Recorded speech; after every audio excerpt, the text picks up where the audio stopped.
quand je me positionne pour créer mon activité est une partie entière de moi.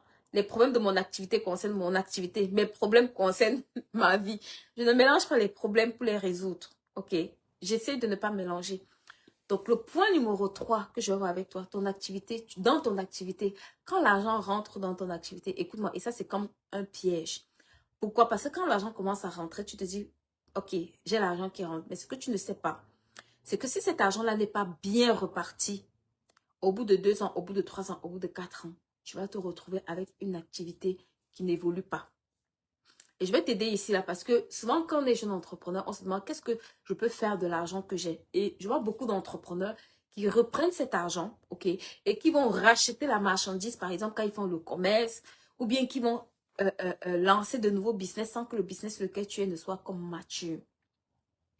Il faut que tu saches que quand ton activité commence à générer de l'argent, une des priorités, écoute-moi très bien, de ton activité, une des priorités, ce n'est pas te salarier. Parfois, tu vas faire 2 ans, 3 ans, 5 ans même. Pour certaines activités, oui. Tu n'es pas, chacun a une évolution. Ok, en fonction de la courbe d'évolution que ton activité a. Tu peux faire 3 ans, tu peux faire 4 ans, tu peux faire 5 ans même sans te salarier. Et c'est correct. Maintenant, qu'est-ce que je fais de l'argent qui va sortir de là? Qu'est-ce que je fais de la part que je réussis à mettre de côté? Un, je dois déjà mettre de l'épargne pour cette activité-là. Ça veut dire que ton activité doit avoir de la trésorerie. Je n'ai pas dit que tu dois stocker de l'argent, mais je te dis que ton activité doit avoir de la trésorerie.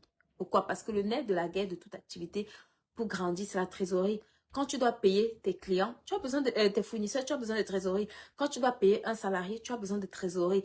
Tout ce que tu dois faire dans une entreprise va te demander de sortir de l'argent ou quasiment systématiquement.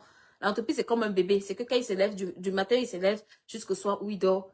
Que ce soit les couches, que ce soit le lait, que ce soit... Il a toujours besoin, il a toujours besoin, d'accord, d'argent pour se financer ou pour vivre.